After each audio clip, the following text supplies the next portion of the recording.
नमस्कार दोस्तों, मेरे भक्ति साधना चैनल में आप सबका स्वागत है।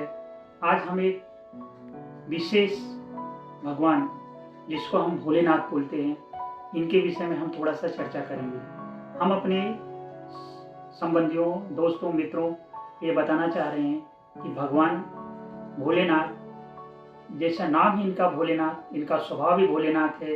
ये हमारी हर समस्या का समाधान बड़े अपने ढंग से करते हैं। दुनिया में जब भी कुरीतियां बढ़ती गई, राक्षसों का बढ़ते गया, दुराचार बढ़ते गया, तो इनके जीवन से हमें कुछ न सब कुछ सीखने लायक है।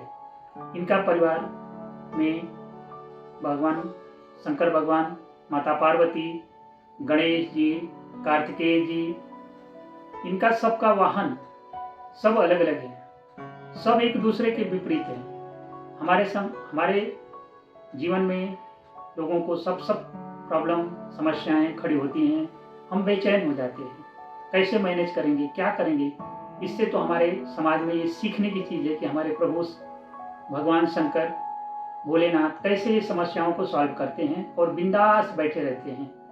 इनका जीवन हर एक विपरीत परिस्थितियों में बना हुआ है। जैसे कि भगवान भोलेनाथ का वाहन नंदी, माता पार्वती का वाहन शेर, दोनों एक दूसरे के विपरीत। पर कभी किसी ने सुना है कि इन दोनों में लड़ाई हुई, कुछ हुआ नहीं।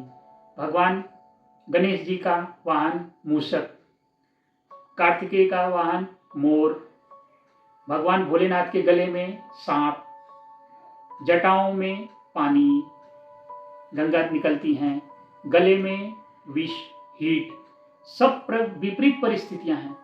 फिर भी भगवान शंकर अपनी जगह पे बिल्कुल टस से मस नहीं बैठे रहते, ध्यान केंद्रित रहते। इनका ध्यान केंद्रित हमारे जीवन के लिए एक बहुत ही सीखने की चीज़ है कि ध्यान केंद्रित होना चाहिए। जिस काम पे हम ध्यान लगाएं वो हम काम अच्छे से, साधना से, सात्विक विचारधारा से करें।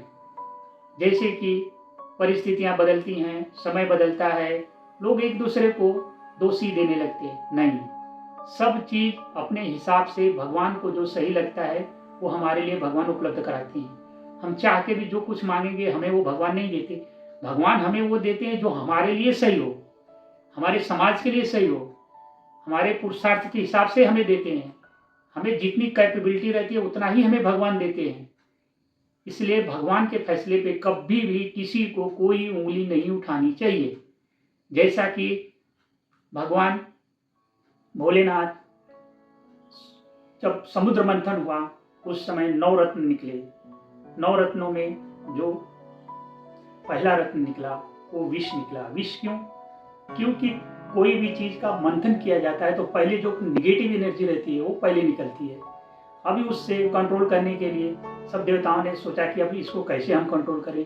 तो उन्होंने क्या किया, भगवान शंकर भगवान की आराधना किया, उनको बुलाए, उन्होंने बोला कि इसको कंट्रोल। तो उन्होंने कंट्रोल कैसे किया कि खुला रहेगा तो कुछ तो नुकसान करेगा, इससे अच्छा हम उसको अंदर डाल दें। तो इसलिए बोलते हैं कि जो भी निगेटिव एनर्जी है, जो भी बुरी बातें हैं, उसको हम अपने अंदर बिठा लें, गले से बाहर ना आए। एक बार कोई चीज गलती भावना है, जब गले से बाहर आएगी उसका दुरुपयोग होगा, उसका साइड इफेक्ट बहुत ज्यादा होगा। इससे उन्होंने क्या किया, अंदर बिठा लिया, आराम से बैठे रहे।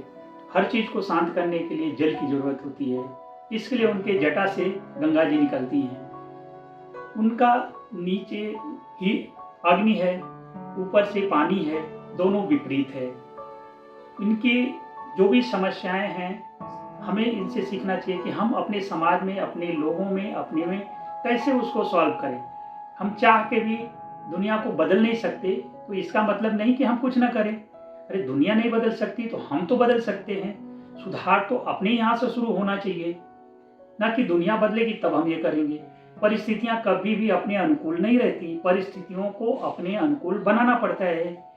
हमें अपने समाज, परिवार, मित्र, शत्रु, सब कुछ अपने हिसाब से रहते हैं।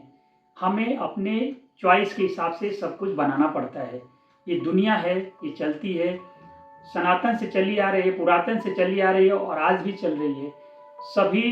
सभी लोगों का जीवन में अपने हिसाब से अपनी दिनचर्या करते हैं। तो इसलिए भगवान श्री शंकर भगवान से हमें ये सीखने के लिए सब लोगों को बहुत ही अच्छी चीज़ें हैं जो कि हमें ग्रहण करनी चाहिए। जय शंभो। नमस्कार। मेरा चैनल आप सभी से अनुरोध है कि मेरे भक्ति साधना चैनल को सब्सक्राइब करें, लाइक करें और वीडियो पसंद आए तो लोगों में शेयर करें। जय श्री राम।